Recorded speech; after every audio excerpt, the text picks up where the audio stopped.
Bump's name. Hey, everybody. Welcome to episode 25 of Tough Bumps. My name is Matt Connerton. And of course, my partner in crime in this venture, all the way from the great state of Iowa, is Eric Pilcher. Hello, Eric. Hello, Matt.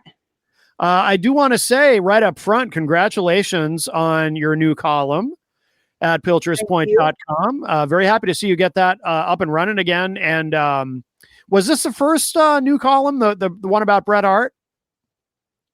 No, there was one before that about the college football playoff. Oh, yes. I probably saw that one and just didn't even register in my brain. What's a sports ball? Yes. So congratulations on the new column. I do want to ask you about it too. I mean, you know, it's critical of Bret.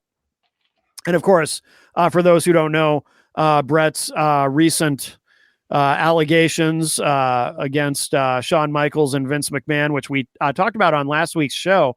I'm curious to ask you, was that difficult to write? Because obviously Bret Hart is your favorite wrestler of all time. He is my second favorite.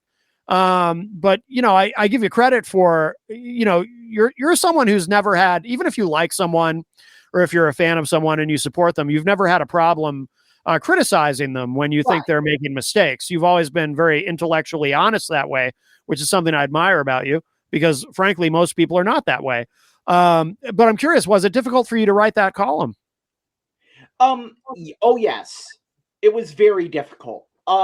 Because you have to sit there and differentiate. Mm-hmm.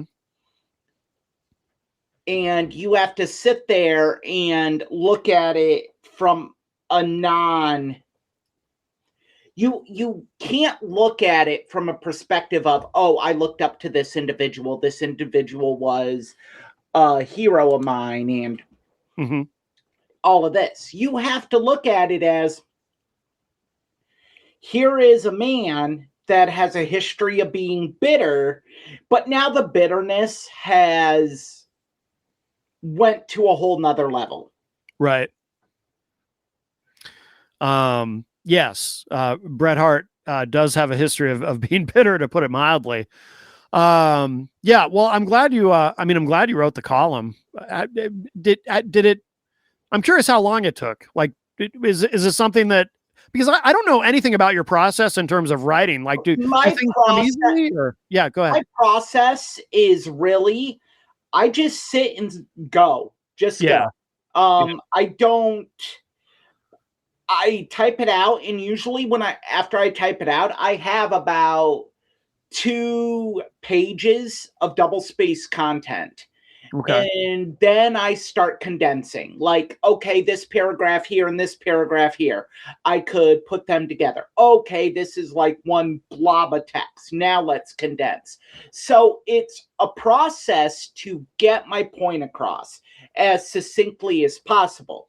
And then I run it when it gets to a point where I think it reads well, I run it through Grammarly and get rid of things that I might have missed or things that make it a little bit more concise. Okay.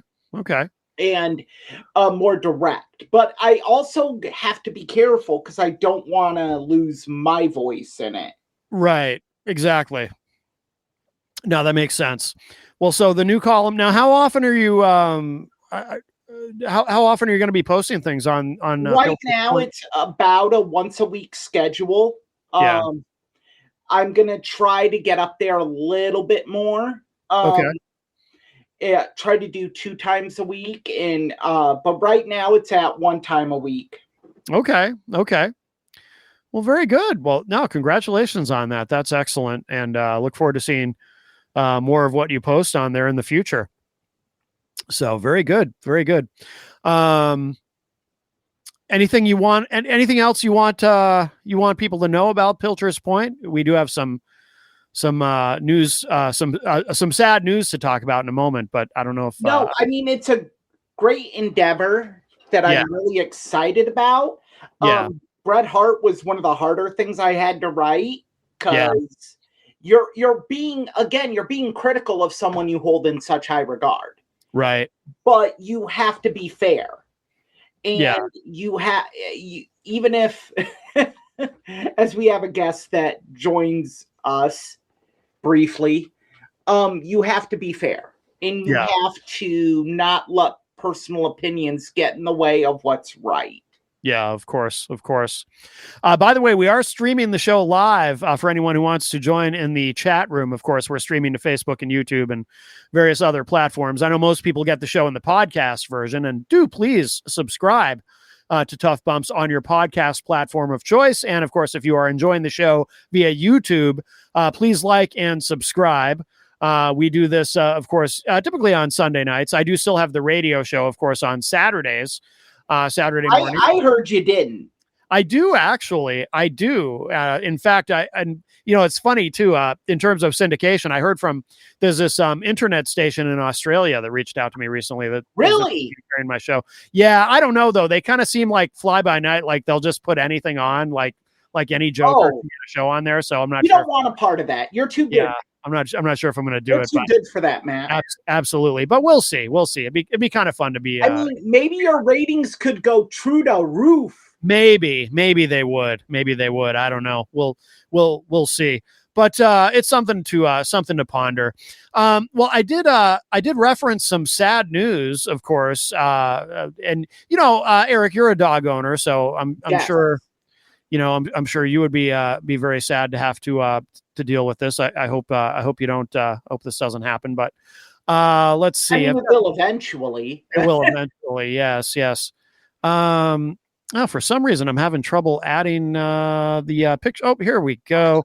So Larry the dog, and CM Punk fans will be familiar with Larry the dog. Oh, here it is. I found the picture. I found a picture of here's the two of them together.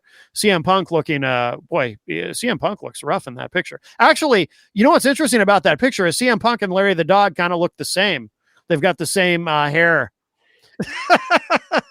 But very, very sad news. Even probably very casual fans of CM Punk are familiar with Larry the dog, I would imagine, because Punk would often talk about him in interviews and in public appearances. You would often see Larry the dog with CM Punk and AJ Lee out in public. So that is very sad, very unfortunate. I don't know how old was Larry the dog? Do you know? I do not. I remember reading a story about him. Yeah. I mean, I'm going to go off pure recollection. I think he lived a full life. Yeah. I mean, but man, it was kind of weird watching Survivor Series, and Punk wore the jacket that said Larry's dad. Yeah.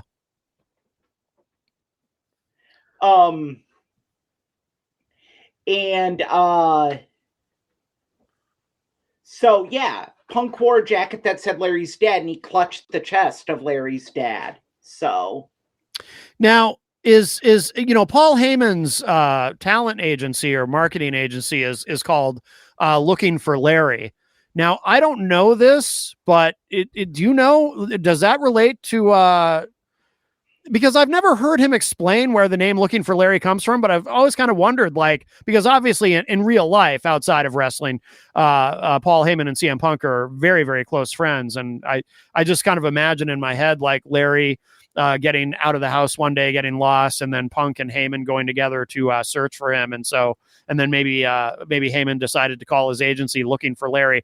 Maybe it's a coincidence. That's just a story I've invented in my brain, but it does make sense if there's any truth to it. I mean, I don't know. I've heard of Heyman's production company. Yeah. He does a lot of independent productions. Yes. But I think it would be more of, I don't know. Heyman does a lot of Easter eggs dedicated to friends.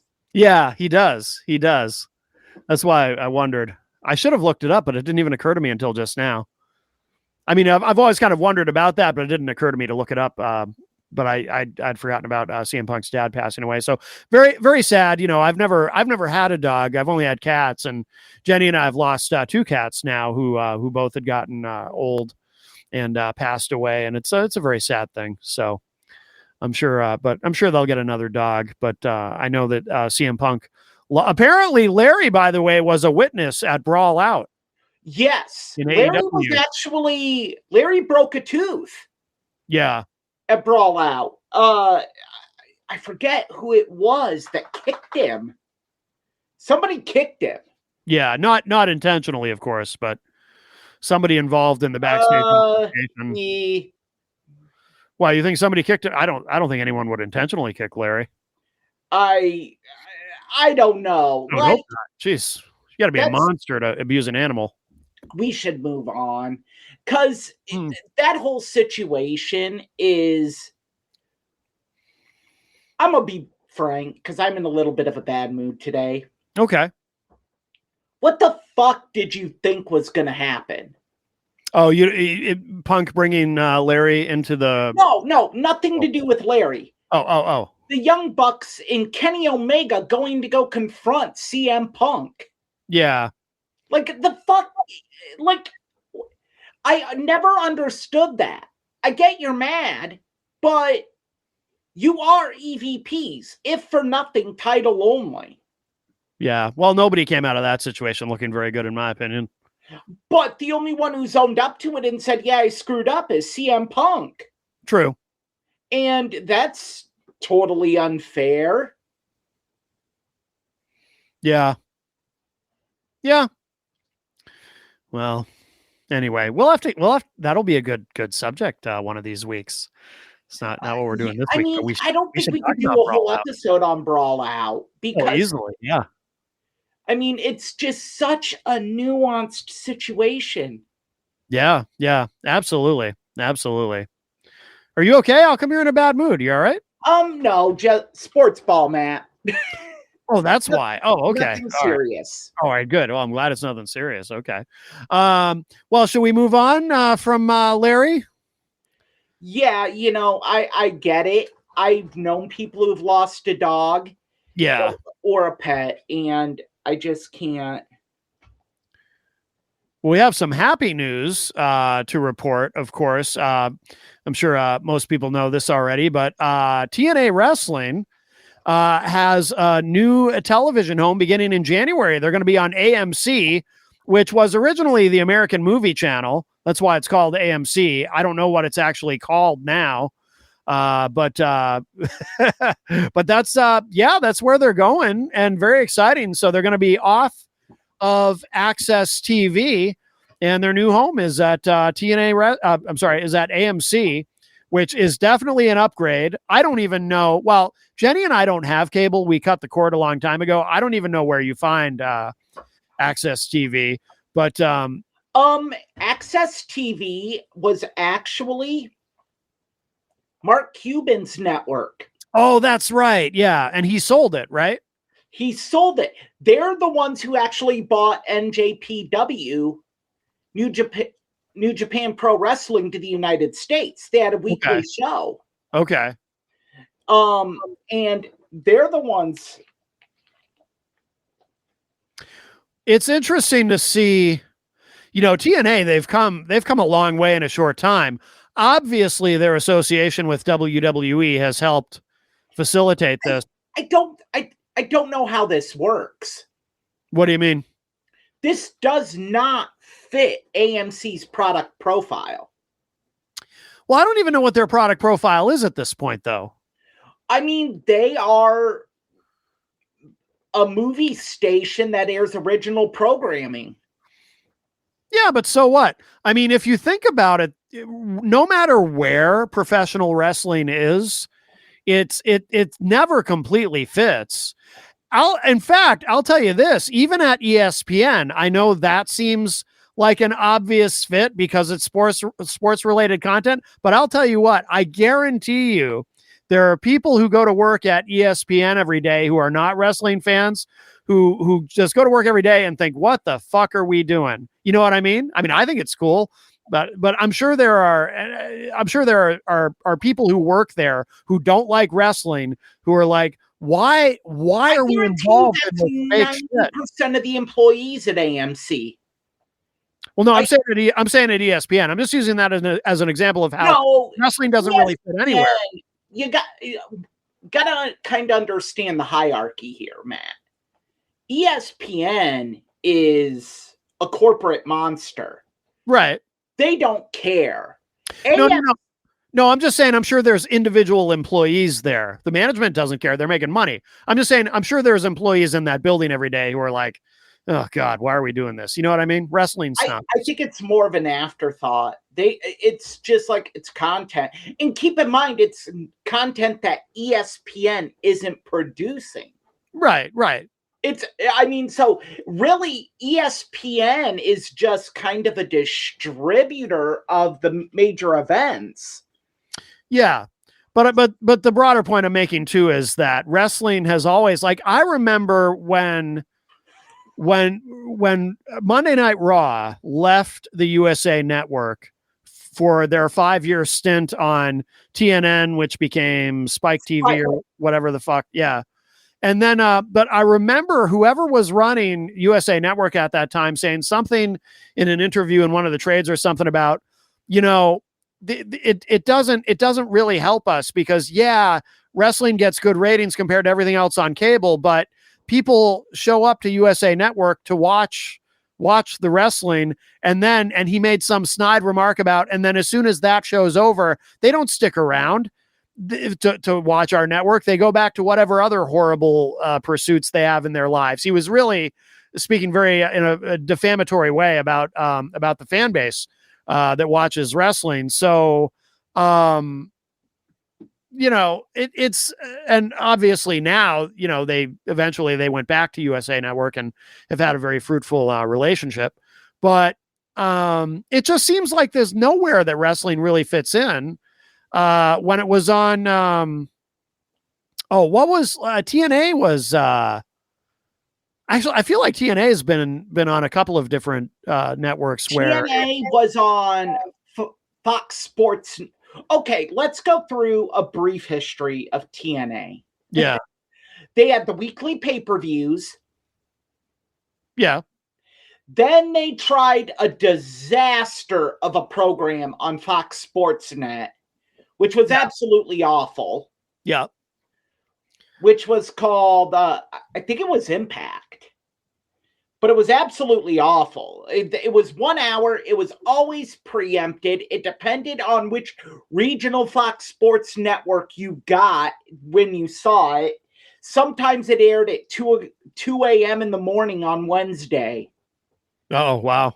Yeah, it just was awful. So the network obviously wasn't very committed to it. Well, it's hard for a regional sports network to give anything to a national product that isn't professional sports. Yeah. Because the regional sports networks are essentially there as advertisement for the pro sports teams. Yeah. That they cover. They do all this interterrestrial programming surrounding these teams in season. Yeah. So if you have, let's say, I might be going into the woods here, and if I am, tell me and I'll stop. I live in Cedar Rapids. The Fox Sports Net we got was the Chicago Fox Sports Net. So let's say TNA Impact is on at 11 o'clock Thursday night. Okay? Mm-hmm. Awful time slot, but it's on at a standard time. Now, let's say the Chicago White Sox have a game that night. That game goes to extra innings. Baseball games don't start till 7:15. If it goes extra innings, you're looking at 10:30. Yeah. Then you have the post-game show with post-game analysis. Then you run into that 11:30 hour. Well, then at the 11:30 hour, you're going to Impact. But you preempted it. You're not going to start it at 11:30. You just preempt it because you have White Sox Weekly Magazine that's on. You have baseball talk with the great Ozzie Guillen. You have paid programming that you got to air at a certain time to make sure you get ad revenue. Right. So it's really hard. So that's why it was an awful deal. Like in Cedar Rapids, it was supposed to air at 3 o'clock on Friday afternoons. Oh boy, that's that's quite a time slot. Yes, 3 o'clock Friday afternoon. Yeah. Now it premiered in the summer. That's baseball. Chicago, Cubs and White Sox. Cubs play primarily day games. Yeah. And Chicago loves doing this. They love having the Cubs during the day, the White Sox at night. And then they flip-flop them on Saturday. And then on Sunday, you get to choose because they both start at the same time. Do you want to go to the north side or the south side? How this applies to a pro wrestling fan is, once again, there's a rain delay, extra innings. TNA wrestling gets bumped, and they might bump it all together at that point because then you got to have White Sox pregame. Yeah. So it was a mess. It was a disaster. That led to them getting the Spike TV deal. Yeah. And that was good for them, but eventually Dixie Carter just ran that into the ground. Right. She alienated everyone at Spike TV. Right. Right. Well, my point though was I just don't think it matters that if TNA fits in with the rest of what AMC has or not. I just don't think it matters. I bring that up for one reason and one reason alone. Yeah. When a network identifies with your programming, they are more apt to want to work with it. Sure. And that's my problem with this. If AMC isn't committed, they're not going to put full faith into it. Right. Well, it'll probably get better numbers than a lot of what they have now, right? I mean, AMC is, and again, Jenny and I cut the cord a long time ago, but I assume AMC is, I mean, what do they even run on there now? Like Hallmark movies and shit? Or is that, or am I thinking of A&E, the A&E? Am I confusing them? You're thinking of the Hallmark channel. Oh, that's right. There's a Hallmark channel. AMC actually airs classic movies. Okay. Yeah. In their own programming. AMC has the Walking Dead franchise. Oh, that's right. Yes. So they are doing really good with original programming. Okay. Well, this will be original programming for them, so hopefully they make the commitment to it. Here's the great thing about pro wrestling, and Eric Bischoff brings this up so much, and it's such an underutilized point. Mm-hmm. Pro wrestling for these networks, zero production cost. Right. They just got to air it. It's free content. Yeah. I mean, not free. They're paying for it, but their cost is minimized by no production. Yeah. They just got to punch it up. Right. Exactly. I guess where it can be a problem is if they're paying, because obviously, they're paying rights fees.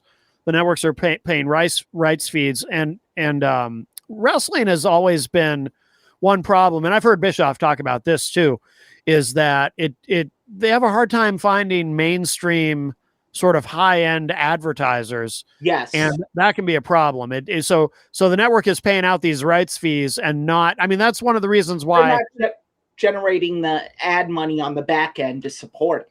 Yeah. I mean, allegedly that's why Fox was so content to just let SmackDown go somewhere else, because they weren't generating the ad dollars from what they were from the enormous amount of money they were paying for SmackDown on Friday night. Also, with the Fox deal, Fox got gifted the Big Ten football. Okay. And they were like, oh, we can put this cash cow on Fox on Friday nights. Yeah. But their contract with WWE limited how many times they could move WWE to FS1. Oh, I didn't know that. There was a limit on that. Okay. Oh, Yes. that makes sense. So, yeah. So they were just like, oh, well, we have college football, we have baseball. I see ya.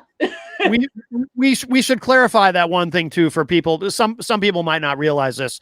So SmackDown would occasionally on if Fox had something else to run that night, basically they would move SmackDown for that one night from Fox to FS1, which I've assumed stands for Fox Sports One, and that's one of their cable sports channels.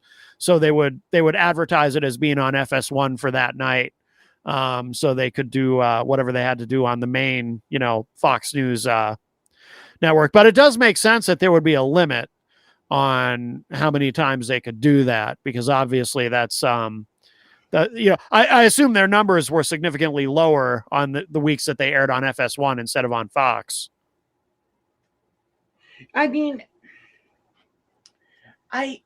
FS1 does very good numbers wise. I'd be interested in seeing the numbers.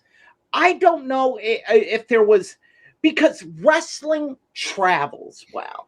It does, yeah. So, I mean, if they're like, oh, SmackDown's going to be on FS1, you might lose people who, no offense, Matt, are cord cutters like you and Jenny, but right. you're not going to lose.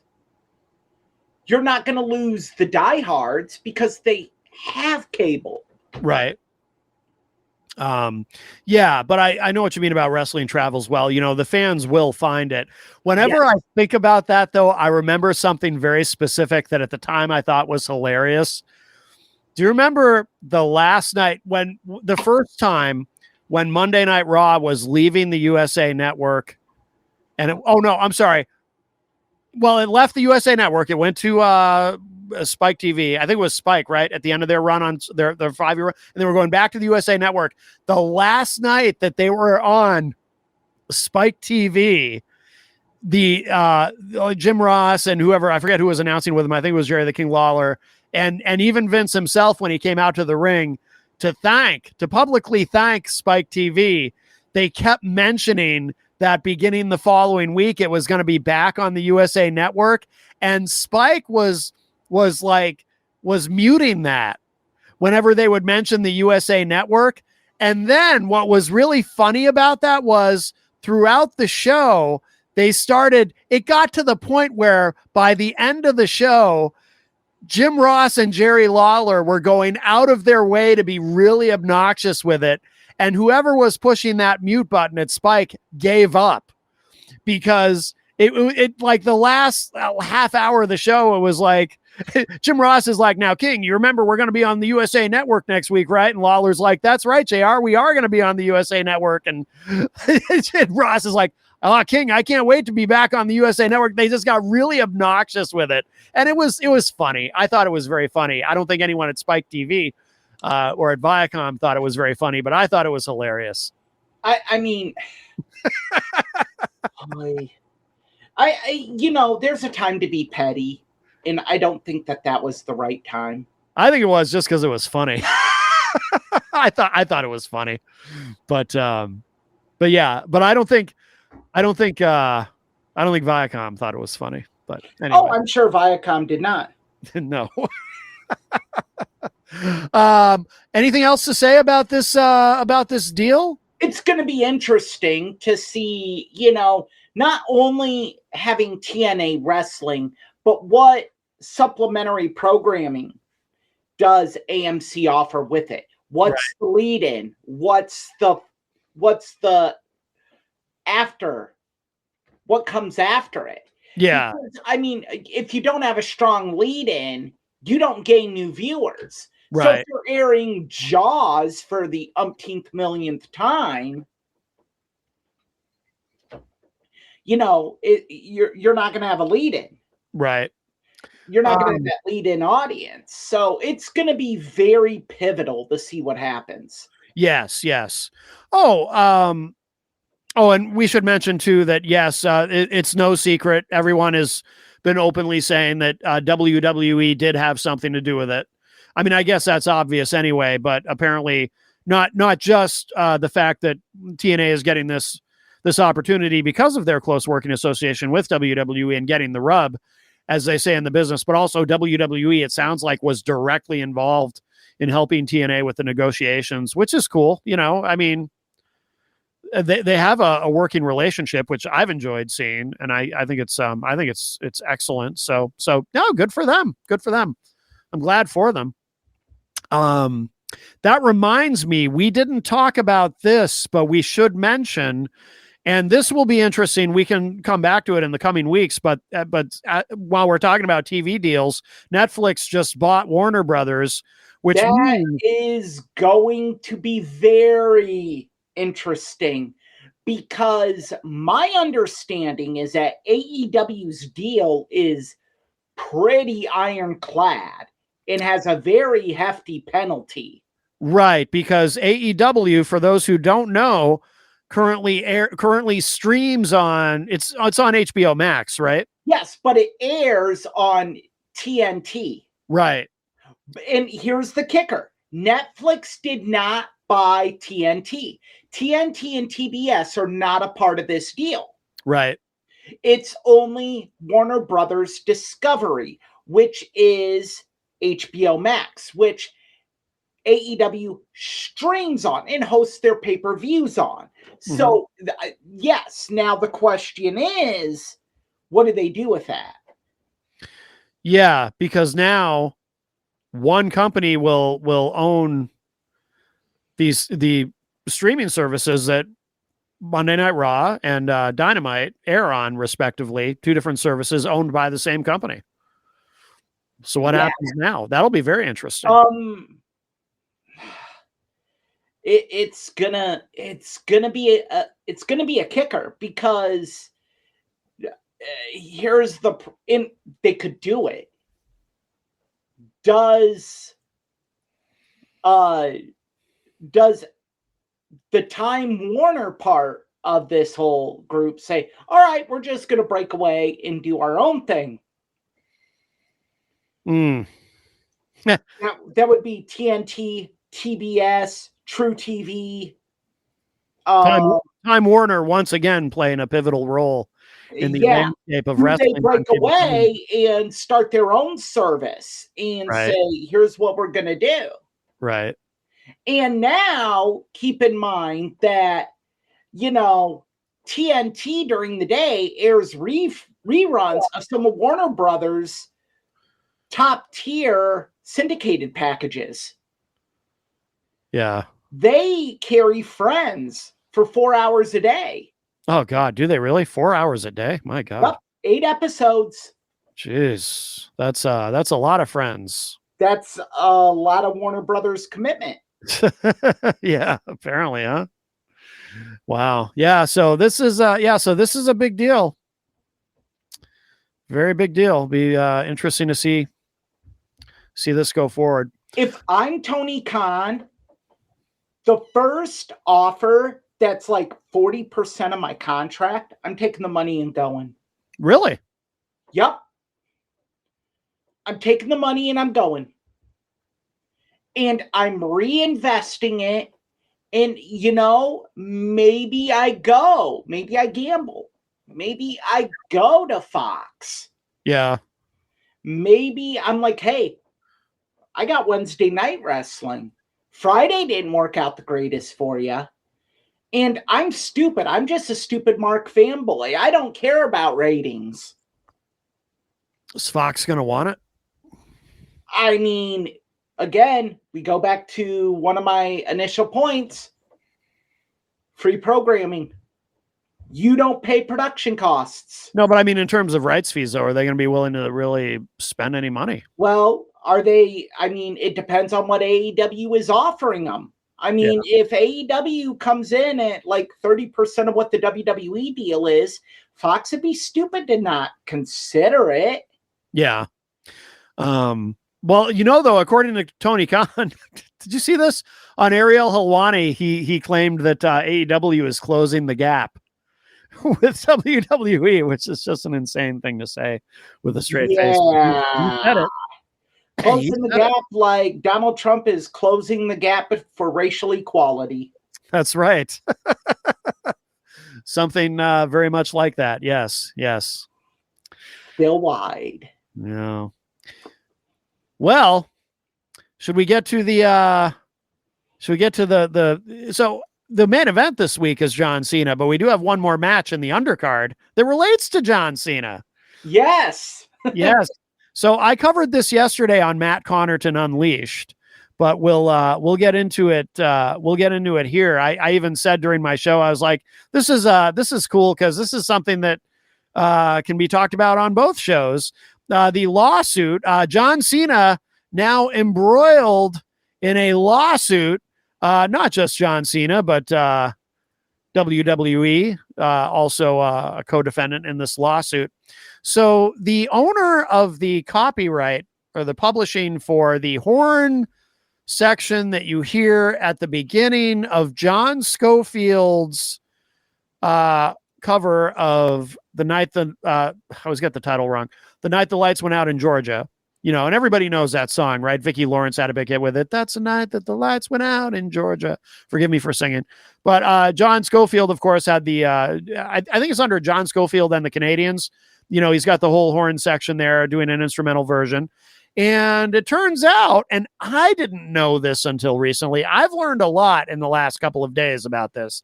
Turns out the horns that you hear at the beginning of The Time Is Now, that is sampled directly from John Scofield's cover of The Night the Lights Went Out in Georgia. And his daughter or granddaughter, I forget, Kim Schofield, because John Schofield apparently is dead. Kim Schofield is suing WWE and John Cena over this. Now, the interesting thing is, this has already been settled. This was settled back in 2015 for $50,000. WWE really low. Yeah, well, it's especially because, so here's the problem. So it was settled for 50 grand. Fine. Kim Schofield takes her 50 grand, goes away. All is well, right? Here's the problem. It turns out that right before, like 2 days before that lawsuit was settled, the song appeared in, I believe it was Toyota, a national ad campaign for Toyota. So now the song is being used in this national campaign ad.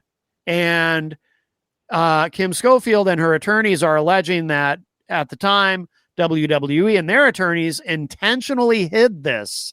They made sure to keep this hidden because if Schofield knew that the song was about to be used in a national ad campaign for Toyota, that they would have asked for a much higher number.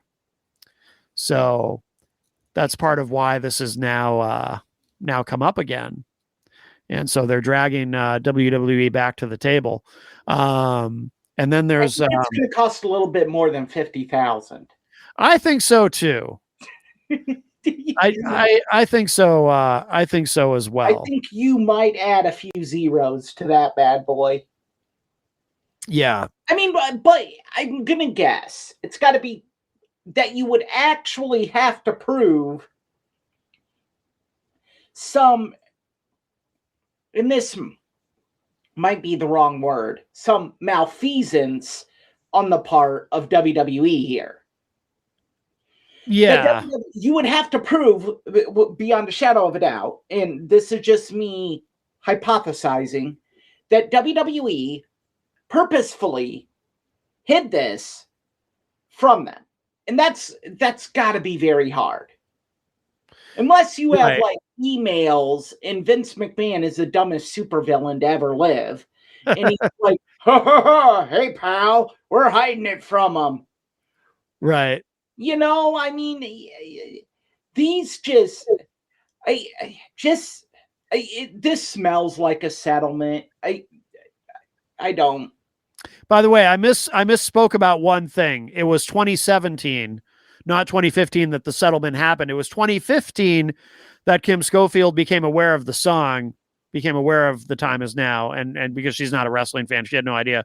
So she became aware of it in 2015. They settled in 2017, like literally 2 days before that ad campaign launched.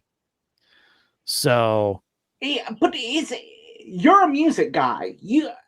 So I'm asking you because I don't know. Yeah. Isn't there like something in a settlement when you settle on usage of a song, what you can use the song for? Yes. I remember that came up with the Doors at one point with the song Light My Fire. Like what you can use it for, what you cannot use it for. Yeah. That would usually be a part of a settlement like this. The other thing is, it's a part of the settlement. I would hope it was a part of the discovery that like WWE would have to disclose that, hey, we're about to do this. Right. You would think. Don't know. I've kind of turned now knowing this. I think this Kim Schofield might have a case here. Yeah, she might. Because like, I guess my primary question would be, why did you wait 8 years? Yeah. Like, I don't know. What's like what you think John Cena's worth more now that he's retiring, which he probably is. Yeah. To be accurate here, I mean, there's probably a larger chunk of the John Cena pie. Oh, I'm sure. Yes. So yeah, I don't even know how you would even begin to argue this. There's also the other thing I learned, and we won't get into all of it because it's a lot to get into, but I had no idea that Schofield's lawsuit was not the only dispute over apparently there's a bunch of samples in this song, not just that one. There's a bunch of them. And like MOP, do you remember MOP? They sued. They were the first ones. They actually sued over an uncleared sample that they had that was used in the song. There's another sample in the song.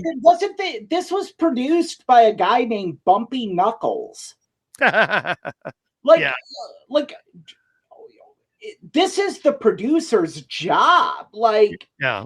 And it was released on a major label. This is not as if that like this was an independent release or like WWE launched a record label just to put out John Cena's CD. Right. Yeah, it's I mean they're probably gonna have to. I mean TKO's got deep pockets.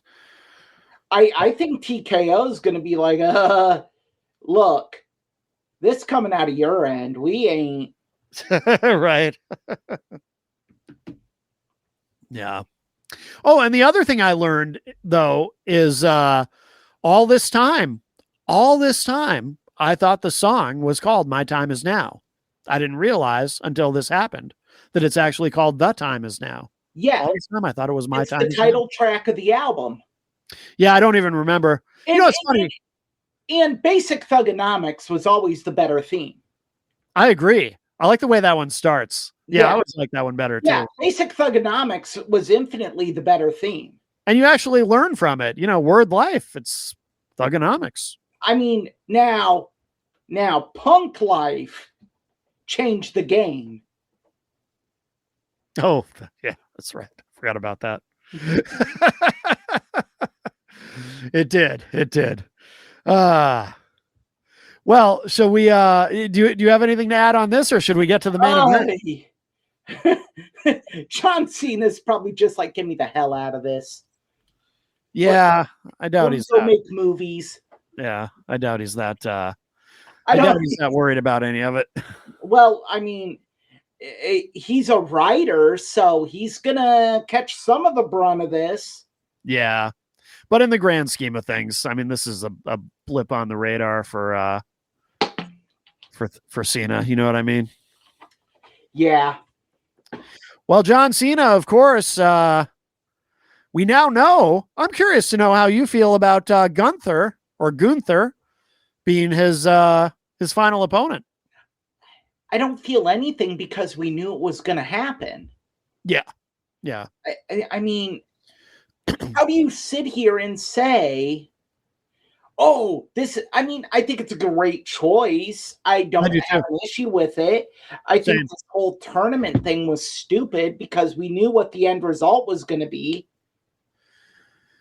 Yeah. I'm not so sure that we knew that. I don't know, but I like that it's Gunther. I will say this: I really like the match he had with LA Knight. I thought that was one of LA Knight's best matches. I thought they had a really good match. Of course, Gunther, I think, is one of those guys who could have a good match with a broomstick, as they say.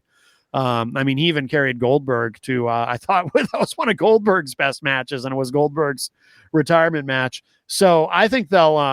I think they'll have a great match. I think it's a good way for Cena to go out. It'd be kind of cool, I suppose, if it were, if they had been able to get Edge back from AEW and do something there or something like that, where Cena's final opponent maybe was somehow more integral in Cena's history in WWE. But I do think, I think Gunther is a great choice because, again, he's someone who will be able to carry Cena to a great final match. And I do look forward to seeing it.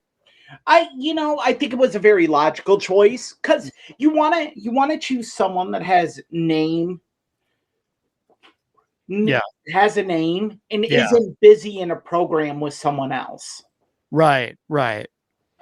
Yeah. So I mean, I think it was a good call.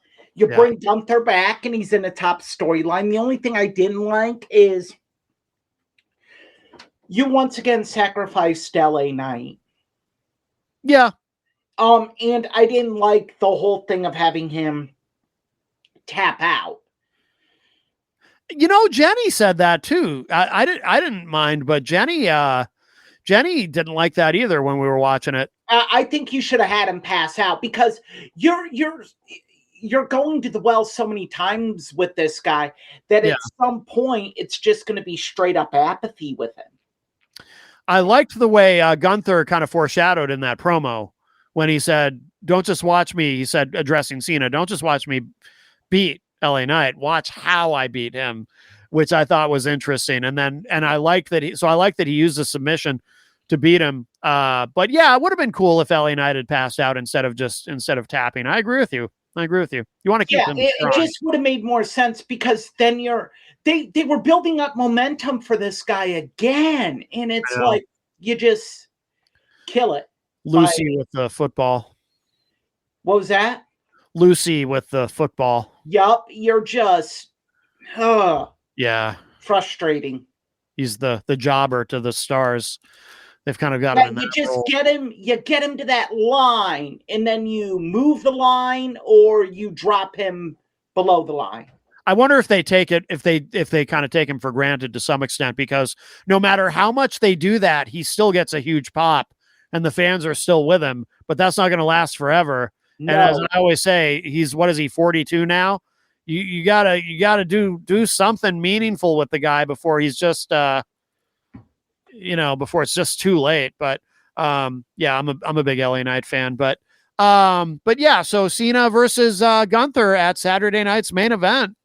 That will be the big finale for John Cena. But no, I think again with Gunther in there, but Cena's been doing great work anyway.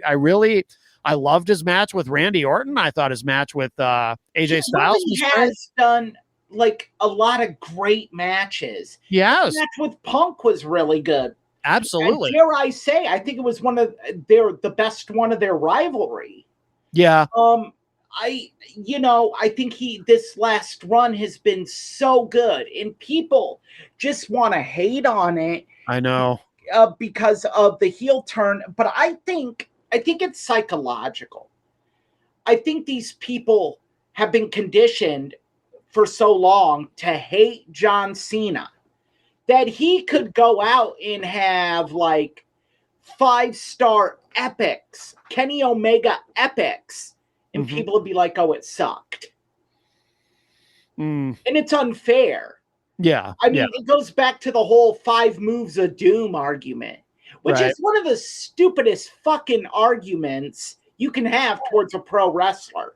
Yeah. I agree. I I mean, agree. everyone has their go-tos. Yeah. And their closing sequence. Bret Hart, the second rope elbow drop, the stomp in the gut with the leg split, the when he's a heel, the figure 4 on the ring post. Mm-hmm. You know, everyone has their gimmicks. Yeah, of course. So Of you course. can't. I thought it was always unfair to say the 5 moves of doom. Yeah. But yeah, it's.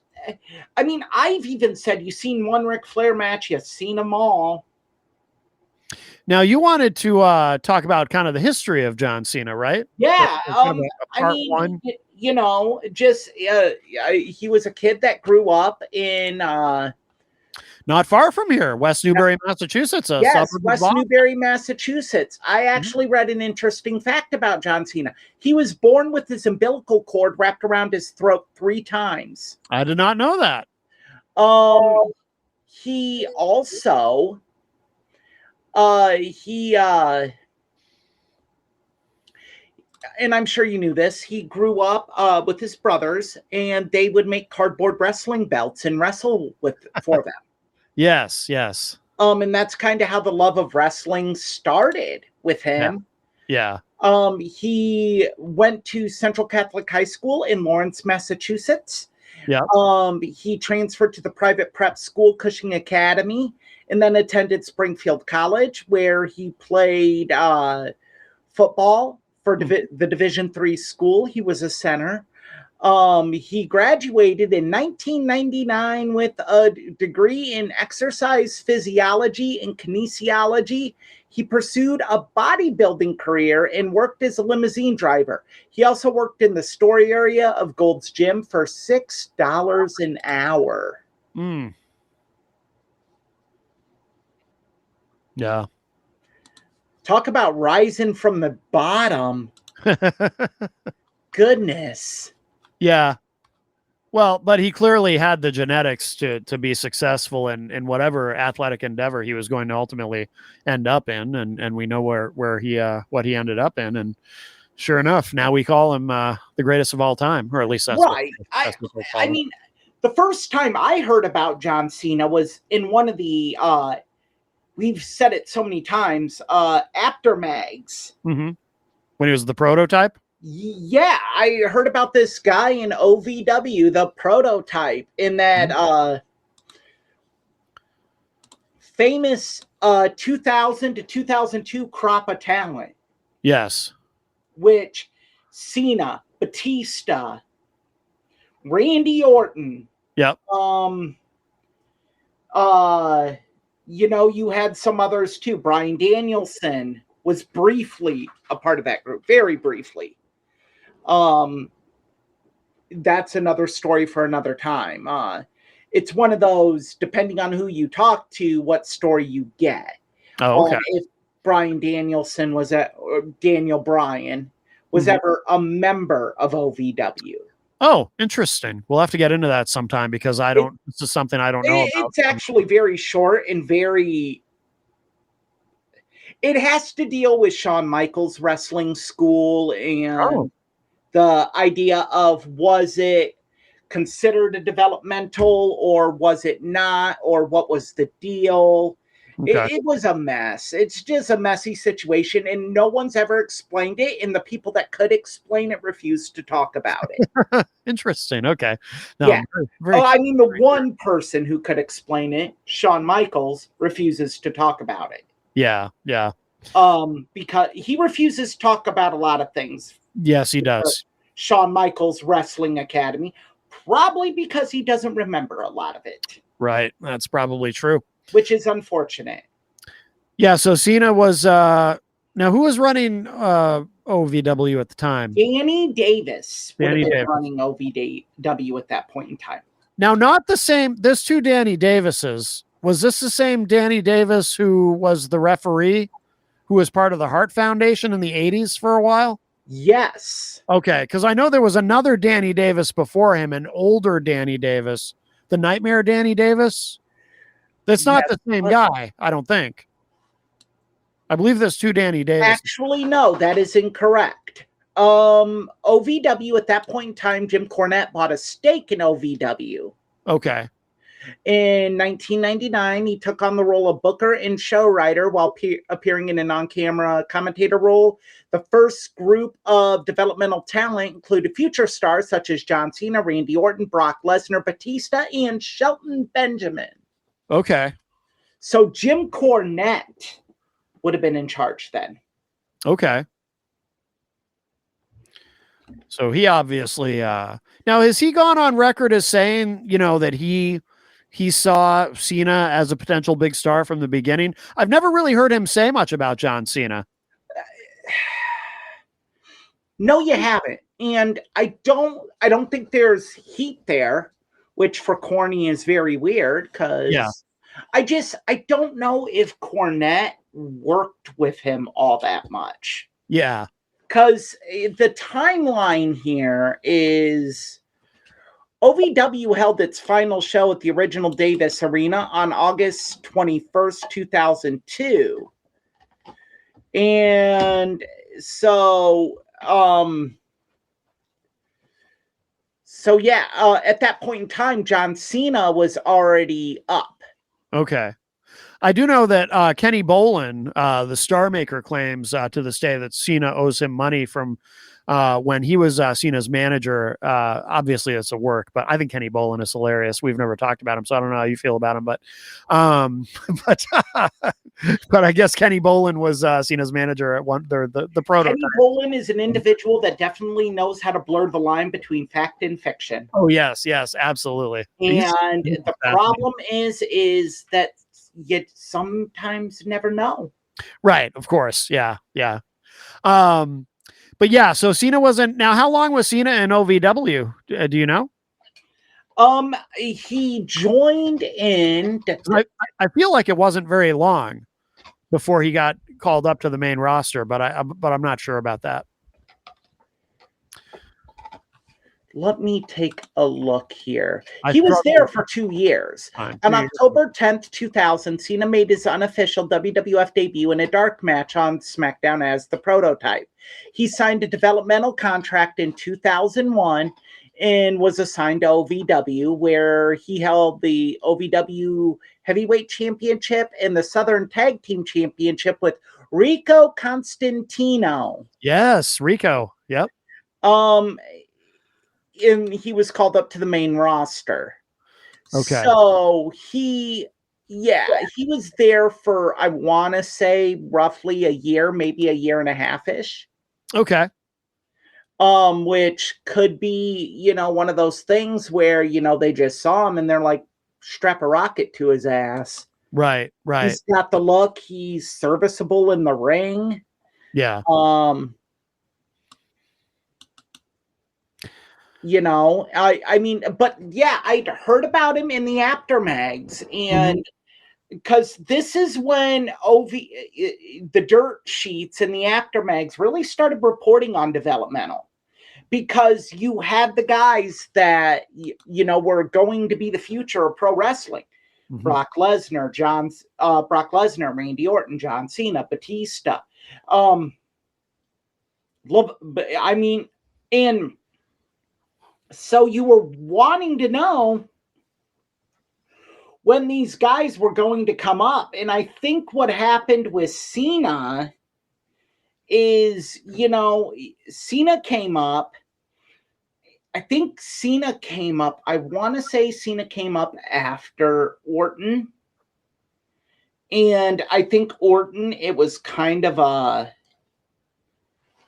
train wreck. He'd injured his shoulder and there were some issues. And so they're like, let's pump brakes. But I do know they brought Cena up and then they brought up Batista pretty quickly after. I seem to remember I don't know, maybe I'm not remembering this correctly, but I thought Cena and Orton debuted on the main roster very close to each other, like almost maybe a week apart. I could be wrong. But that's how I remember it. I mean, yeah. Because it was the beginning of the ruthless aggression era, and they were trying to get a bunch of guys new faces. Ruthless aggression, of course, playing a big role in Cena's debut promo when he came out and challenged Kurt Angle, and Angle said, "What makes you think?" Or however he put it, what makes you think you can come out and challenge me? And Cena said, "Ruthless aggression," and smacked it. Yeah. And Randy Orton, I feel like Orton debuted right around that same time, either right before or right after, but I'm not sure. But yeah, it was obvious. I mean, it looked like initially they had big plans for Cena. They gave him a very strong debut, having him come out and challenge Angle and slap Kurt Angle, and then they had a match. And Cena won, and Undertaker shook his hand backstage. Oh, yeah. Yep. I mean, at that point, you were like, they're going to push the prototype. And then for some reason, he just fizzled out. Yeah. And it took a little bit for him to find what worked for him, and he did. Right. Right. Word life. Yep. Well, now, of course, there's the story behind that, because, yeah, Cena was floundering, and then Stephanie McMahon heard John Cena rapping and said, "Hey, you're actually really good at that. You should do that on television." And they tried it, and that was like the beginning of and of course Cena was a heel initially doing the word life gimmick, and I really enjoyed it. I really liked his work as a heel. I definitely became a fast fan of John Cena during that period. It really, really took off. But the problem is that when you have a heel here doing something that's very popular in society, yeah, he isn't going to stay a heel. Right. No matter how much you want him to. Right.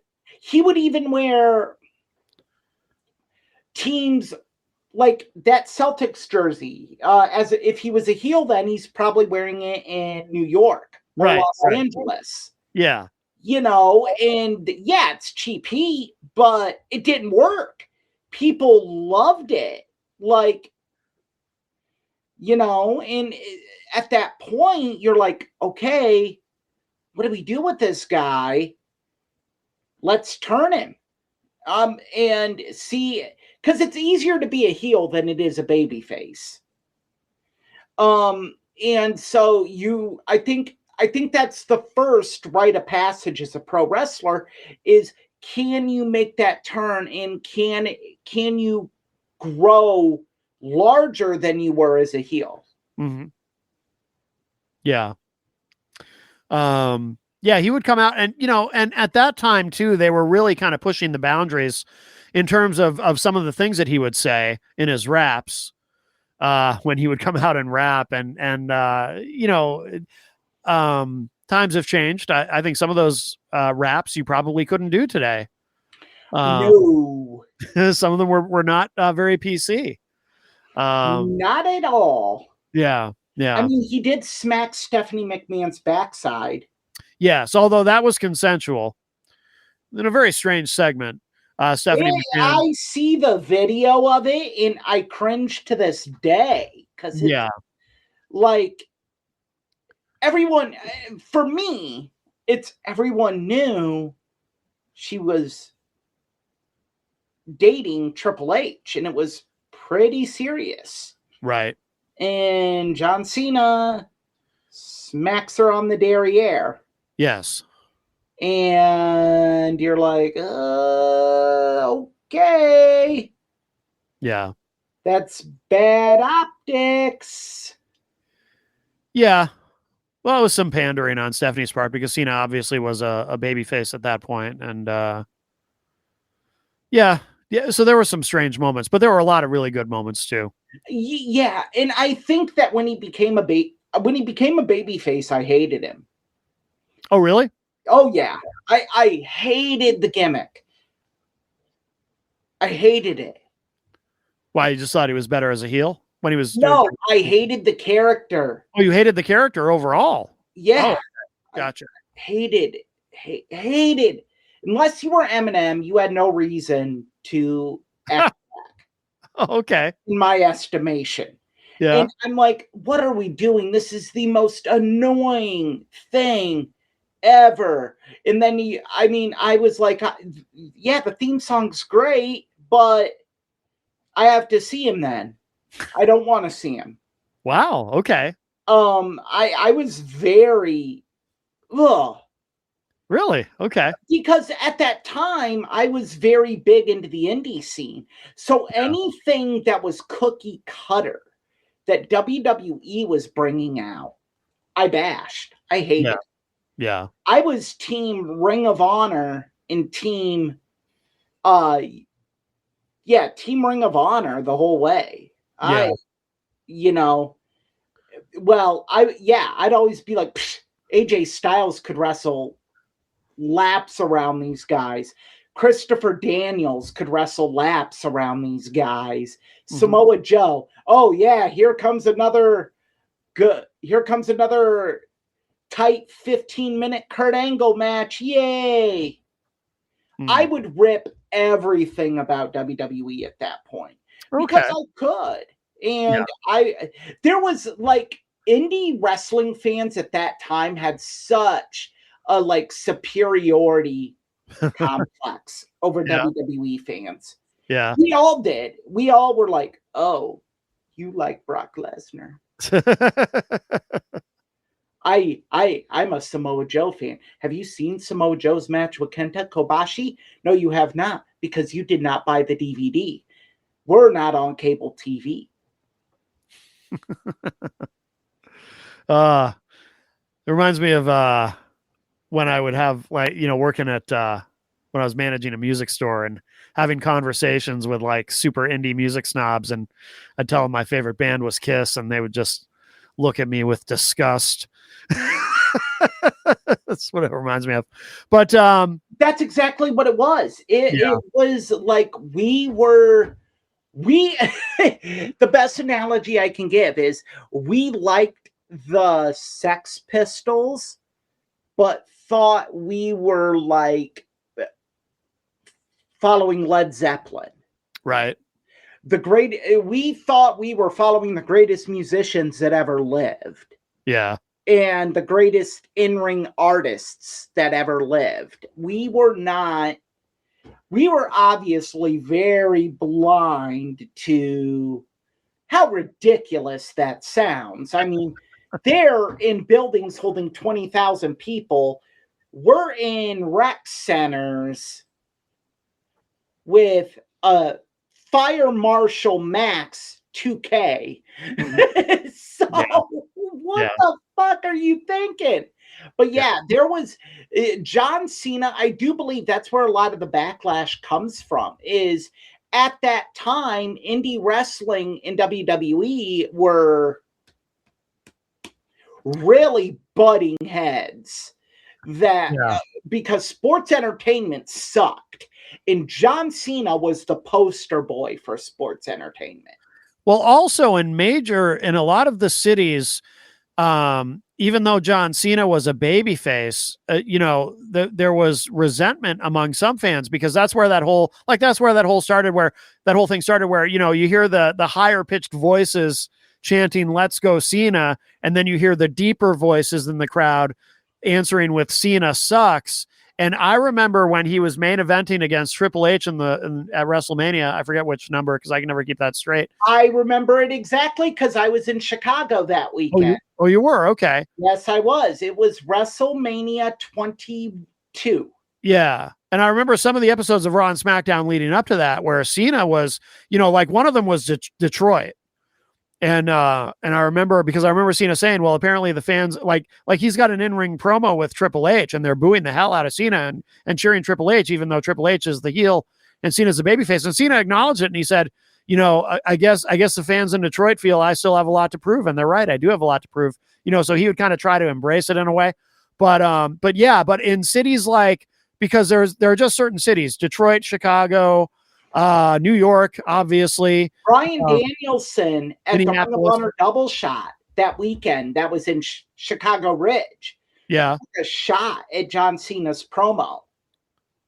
Oh, he did? Said that. He's like, really? I'm not going to pander to change your boos to applause Ah, like some other so called champions. yeah. Yeah. And you're like, and everyone started chanting, John Cena sucks. Yeah. Now, the other thing that's interesting, though, about that period to me, because a lot of people felt like they should have. This is probably an unpopular opinion because I remember a lot of people saying, well, they're booing the hell out of him. Maybe, maybe give it a little time, but they should probably turn him back to being a heel because the fans are really into booing him. I have always felt, and, I sound like a contrarian saying this. I've always thought that they actually, as interesting as a John Cena heel run would have been back then, I thought they did the right thing by staying the course and keeping him a babyface because, to me, one of the things that kept John Cena interesting for all this time has been the fans' reaction and not knowing, okay, is this city going to be more pro or anti when he's wrestling this particular person? Who are the fans going to side with? The fact that the fans had this divided reaction to him, I thought made him by proxy more interesting as a character, and watching the way the character of John Cena would sort of have to navigate that. So I thought it was the right decision to not turn him heel, to keep him as a babyface, keep him as obviously a very polarizing babyface. Michael Cole at the time, by the way, this was a pet peeve of mine. Michael Cole would screw that up because he would when the boos would come, Michael Cole would say, John Cena, the most controversial champion. And it's like, no. There's nothing controversial about him. He's polarizing. That used to bug me. I wish Michael Cole would say polarizing instead of controversial, but he was very polarizing. No, you can't really go after Michael Cole for that. Well, he was using the wrong word. It was the wrong word to use. Well, no, Vince is pumping the words. Oh, I know. I understand that. He's repeating what Vince is telling him. Vince was using the wrong word. Controversial was not the right word. Polarizing would have been the perfect word to use. I'm a stickler for that kind of thing. I think the thought behind it, and I love what you're saying because it's right. Let's be grammatically correct, but you're trying to generate controversy. Yeah, but if you say this person's controversial, then you're making them controversial. Yeah, but the problem is nobody in the audience buys it because no one sits there and is like, oh man, I wonder what John Cena's gonna say tonight. He's so controversial. Yeah, the king of controversy. Oh man, he's the pro wrestling version of Howard Stern. He's the shock jock of pro wrestling. Yeah, it just didn't fit. The rated R superstar. Yeah, it just didn't fit. But he was polarizing, and I thought that was made him as a character more interesting. Again, it's an unpopular opinion, so I'm curious what you think about what I said. I think that the polarizing came from people feeling like he was being forced on to the fans. Yeah. Just like with Roman Reigns for a long time. Yeah, we do not want this guy. But knowing what we know now, you have to sit there and be like, why wouldn't Vince McMahon knowing what we know now about Kurt Angle's drug addiction and his neck being messed up, Brock Lesnar's whatever the F Brock was complaining about, his malcontentness, Steve Austin walking out, The Rock going to part-time, Triple H really starting to wind down, Shawn, like, I'm going part-time. It was really those guys, it was really time to bring in the new crop, and John Cena was probably the most reliable of the group. Yeah, that's a big part of that. I agree with you because John Cena's a guy, you don't have to worry about John Cena, not being fit to get into the ring. As Is he's he going to miss a show? Is he going to come late? Is he going to blow this appearance at the mall? Is he going to mess up kissing this baby? Is he, there's so many variables with those other guys right. that you had that I don't know as fans we were fully privy to at that point. And if we were, I don't know if John Cena would have caught on like he did. Mhm. I do believe a lot of John Cena's fandom came from the older fans rallying against him.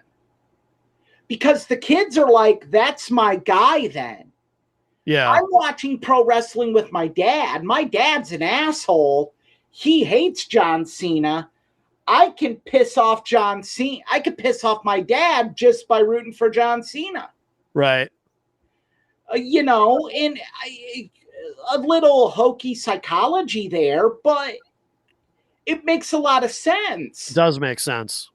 And so I think everything, John Cena was everything WWE needed at that point.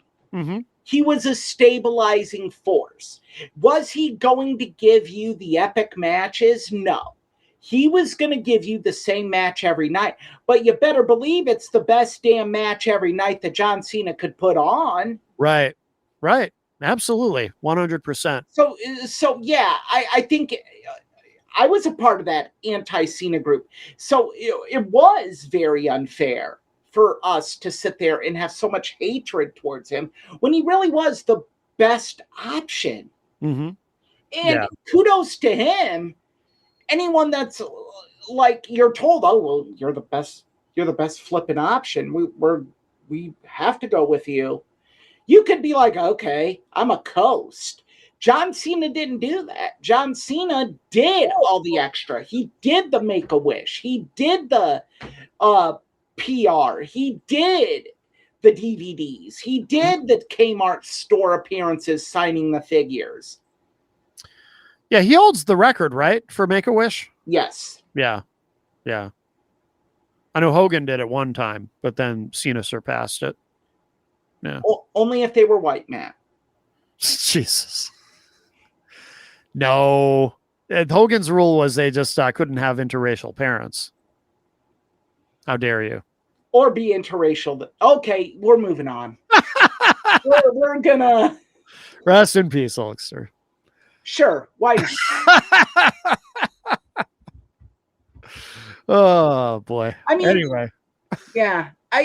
But I think, like, when it finally came time to that WrestleMania, when you knew he was going to beat JBL, mm-hmm. you knew it was going to happen. Yeah. I think there was an acceptance of it. Yeah. And you didn't have to like it, but you knew this is where they were going. He was the next guy. Yeah. It was Hogan, Austin. Okay, Hogan, Brett Shawn, Austin. Now it's Cena. Or if you're going to say Brett Shawn, you could also say Austin Rock. Yeah. But it was going to be John Cena.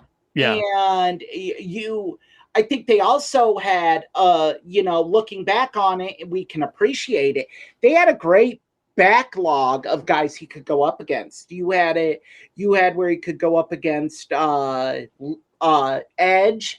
You had Randy Orton. You had Batista. You had guys he could really go up against, and it could really work. Yeah, absolutely. He also had the maturity, clearly, to not let it rattle him when they were booing him, and to even lean into it and embrace it. I'm thinking of a specific situation too, like where when they did ECW One Night Stand, and he had to. That's the one where Cena was against RVD, right? And they put the belt on RVD, and they had fans, those ECW fans, they were holding up signs like, if Cena wins, we riot. And, so Cena knew, he understood going into that, he was going to be the heel, regardless of whether he acted as a heel. He was going to be the heel, and RVD was going to be the babyface in terms of the fans. And he understood that and embraced it. And You know, that's the thing. It never got he was never a problem. No, I'm gonna I'm glad you brought that up. I was actually gonna save that till next week. Oh, okay. But you brought it up so we can talk about it. Okay. It threw him. You could tell it really threw him. When he came out and he got the booze, he was fine. But when he threw the shirt, yeah, and they threw it back. Oh, I remember that. Yes, yes. You could see this look of fear on his face. Yeah. Like, what do I do? Yeah. Yeah, like, what? But you know what? God bless him. He was able to pivot pretty quickly. Oh, yeah. It was pretty cringe because he threw that shirt out there 2 or 3 times. Yeah, yeah. But in the match, he was able to just pivot. Oh, that yeah. match could have totally fallen apart. Yeah. But John Cena didn't let that happen. No, he's a pro. Yeah. I think he probably won a lot of I mean, you know, he was already well established by that point, but I think he probably won a lot of respect, additional respect from both the company and from fans. You know, I think that's when I warmed up to him personally. Yeah. Is like, damn. And then the fact that he was able to save the company because that week or 10 days later, Rob Van Dam and Sabu get pulled over. And if it's not for him and Edge, man, because an unknown fact about that, Edge was set to have time off. Oh, I didn't know that. Yeah, Edge was set to take time off. Yeah. Like, so they were gearing up for this whole storyline that John Cena was calling for Edge to come out and come back and come out and come back, and Edge wasn't going to.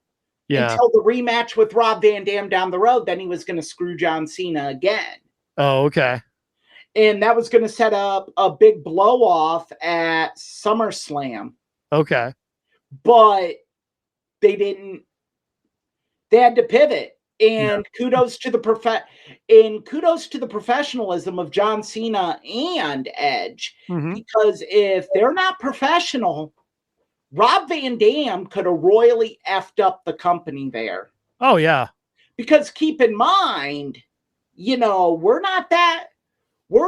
about a year out from 2 years out, a year or two from one of the greatest, most horrendous acts in pro wrestling history. Chris Benoit.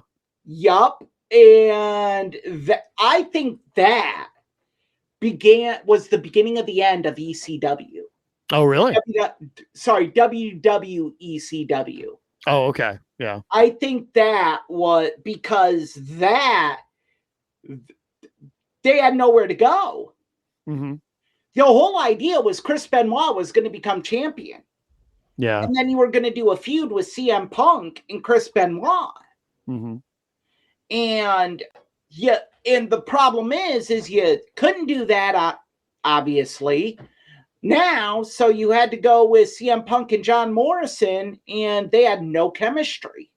And Punk's talked about that. It wasn't Morrison's fault. It might have been his fault a little bit because he didn't respect Morrison, and Morrison didn't trust him. And I haven't heard Morrison talk about it too much. Punk's talked about it quite a bit, that it just didn't work. So how far are we going with this part one? I think we're at a good wrap-up point here with part one. Okay, very good. So yeah, John Cena has won his first championship at WrestleMania. He has thwarted JBL. Yeah. And, you know, that feud between those two was amazing. Yes. It was so good. When John Cena did the whole bit with dumping the pitcher of water in JBL's cowboy hat and then put it on his head. Yeah. Yeah, It absolutely. really was an awesome job by WWE. Mm-hmm. Pity, like, it really was establishment versus anti-establishment. Mm-hmm. It was JBL holding on and John Cena, the up and comer, Mm-hmm. speaking for the younger generation. Mm-hmm. Yeah. Absolutely. Absolutely. Yeah. So next week for the main event, we'll do kind of do the rest. And it'll be the day after his last match. Yeah. So that'll be perfect. That'll be perfect. Yep. Yes. Well, very good. Very good. So we can kind of put a pin in this one. And thank you everybody for joining us. Thank you, Eric. Yes. Thank you. Thank you, Matt. Thank you everyone for joining us. We truly do appreciate all of your support. Yes, yes.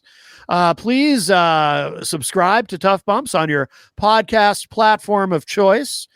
We appreciate that very much. And of course, if you're checking out the content on YouTube, please like and subscribe. And you can also hear my radio show, Matt Connerton Unleashed, every Saturday morning from 9 a.m. to 12 noon Eastern Time. I broadcast from WMNH 95.3 FM in Manchester, New Hampshire. But of course, you can stream the show live. Go to mattconnerton.com where you can find the stream and of course all everything that I'm up to and all that good stuff. And Eric, you should remind people about Pilcher's Point. Yes, you can find me right. Well, hold on. I haven't figured out where to point yet. Right. Yeah. Pilcherspoint.com. You can find me on TikTok, Instagram, and Twitter. Pilcher's Point. All three have the same name now. Yes. And you can find me on Facebook, Eric Pilcher. Yes, yes.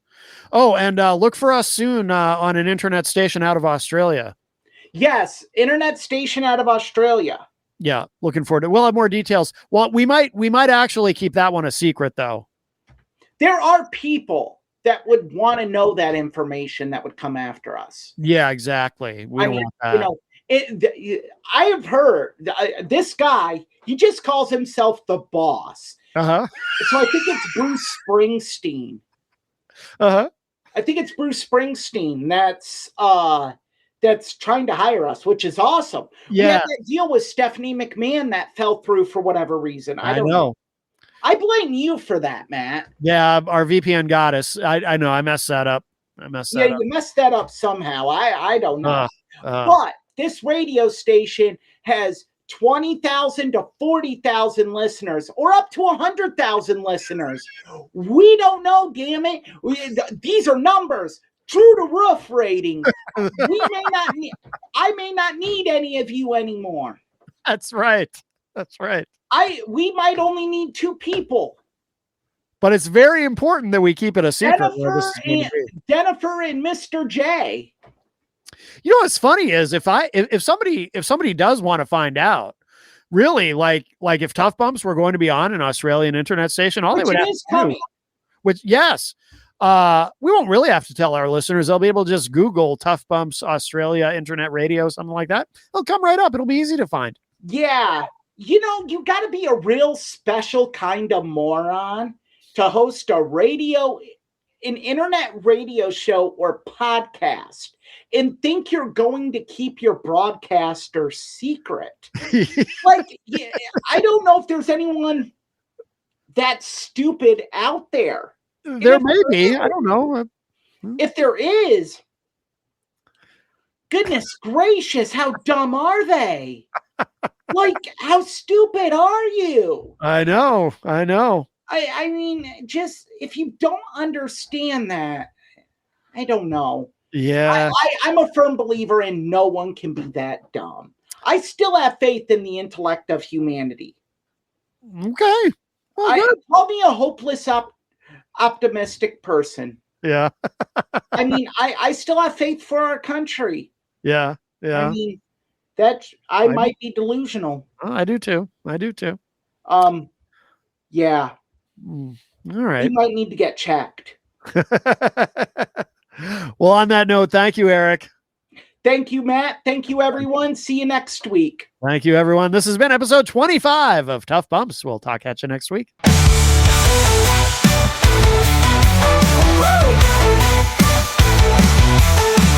Tough bumps we take, we rise again.